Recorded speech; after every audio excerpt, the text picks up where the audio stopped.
Basically, I really enjoyed this Call of Duty game. The story is interesting and the characters were more intriguing of those than earlier games. My only complaint would be that the game starts you off with you and your best friend, Will Irons, in which you two join the military, and Will dies because he's a scrub. Seriously, he gets his hand caught in a metal door and is forced to succumb to the bomb that he planted. At this point, shrapnel from the blast lands in your arm, cutting it, and you pass out.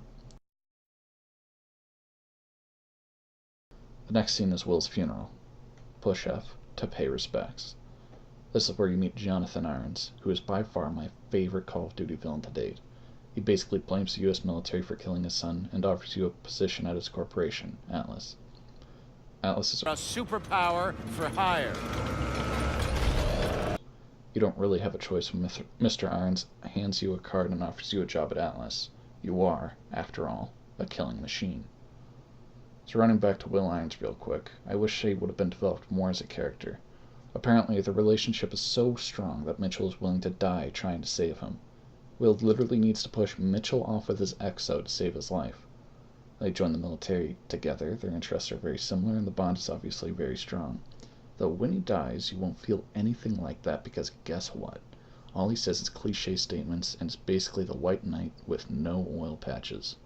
The other reason why I wish he would have been developed on more is because he is the reason you get in contact with Atlas. Will Irons, if you didn't figure it out, is the son of Jonathan Irons. Without having been a friend of Will, you would have never been noticed by Jonathan. He would have dismissed you as one of the American scum that forces their opinions of democracy onto other people. So, yeah. If the story would have spent a bit longer focusing on Will, I think it would have been greatly strengthened by it. One thing that was interesting is that while you're going through the first mission, Will says, "Want to serve my country. Not my old man." When asked about why he chose to join the military instead of a high-paying, specialized PMC like his father's. This statement basically enforces the whole White Knight thing from earlier. He's all about the morality of what he does and blah blah. I don't really care because Will sucks. But here's the kicker. Will reflects you, and the things that your character fights for and believes in. Your best friends that join the military doing the same thing, so when Will says, I wanted to serve my country, he's basically saying, you want to serve your country. And so you and Will do that until Will dies and you lose the ability to serve your country. Then, Jonathan Irons shows up, he gives you a chance to serve him and give you back your arm. At this point, you choose to begin your service for Irons. So what I'm getting at is Will literally dies, you lose your arm, and your character loses his idea of what he should fight for. You meet Iron, he gives you a hand, and you fight for his ideas of what the world should be like. Finally, at the end of the game, Jonathan is holding onto your hand, his ideas, and you literally cut your hand off. One of the best parts of the game is when Atlas finds out that Hades, the leader of a terrorist organization in this game, is found to be having a meeting at Santorini. Kingpin brings up the fact that an operation on foreign sovereign soil, it would be an act of war without congressional approval. Atlas is an internationally registered private company. We don't need Congress. On whose authority? On my authority!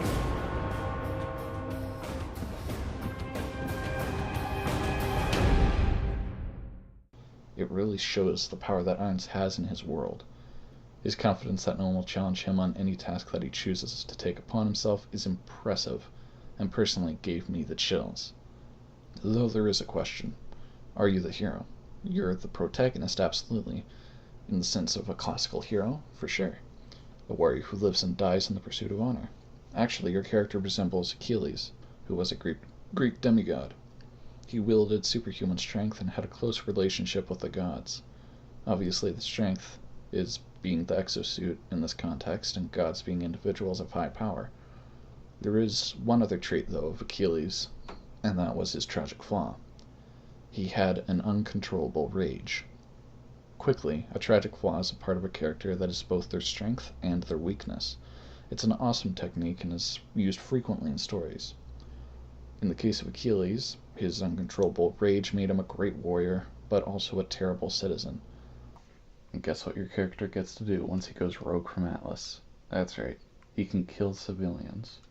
A subtle but important feature of the game that was definitely intentional from what I can tell. Alongside the strength of Achilles is one that the game kinda plays around with. Pretty much everyone has heard of Achilles' heel, which is the only part of Achilles' body that was not immortalized, his weak point, if you will. This happened because Achilles' mother held him by his heels when she was dosing him in good old immortality. A different sort of relatable twist on this is how Mitchell's suit at the end of the game prevents him from killing Irons. Irons locks up the suits of the two users, and they are forced to watch as Irons doesn't do anything. Nothing too bad here other than the fact that the suit restricts him from killing as he normally would. Just another tragic flaw. So Irons doesn't kill them. Let's talk about this. Earlier in the game, there's a scene where Iron comes and says, There's an old military saying, you treat your men like you would your own beloved sons, and they'll follow you into the deepest valley. I lost my son, and it taught me the importance of seizing the moment. With the death of his son, perhaps he is looking for an almost replacement that has similar values to the ones his son had. It's sad if you think about it too hard.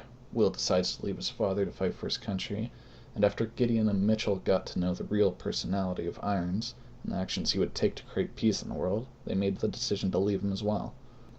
Irons is a father figure that has such extremist views no one wants to see what he's capable of. The thing is, that's fine by Irons. He even says, People need a leader who can give them both the support and the constraints to keep chaos at bay. You give them that, and they'll follow. And that's where I come in. he needs soldiers to do the work that he simply cannot. Irons isn't looking for someone to look up to him as a role model. He's looking for people to see the world as he sees it, where people's beliefs and ideas get in the way of progress. This is the only part of Irons' personality that is his strength and his weakness. His ability to face adversity and say, "It doesn't matter, I'll do it anyway," is such an awesome part of his character. It's what allows him to make the world's largest organization so large that countries entrust him in securing their ports, shipping lanes, pipelines. And it's the part of him that makes him corrupt. He's willing to kill major leaders in politics and corporations to bend the world to his liking. The shame is that he had such potential. You see that when the parts of the country fall to the terrorists, Irons is the only one who comes to help the people, not the governments. Sure, he makes all the people work to stay there, but that's kind of a small price to pay for active protection, housing, and food. Finally, hypocrisy. Your character at the start of the game makes a speech about, We come into this world with our eyes closed. And most of us choose to live our whole lives that way. We blindly follow anyone who will lead us, giving ourselves over to anything that provides us with a sense of purpose.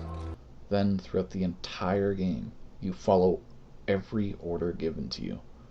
One could make the argument that because Mitchell goes and joins different militaries, that he makes his own decisions.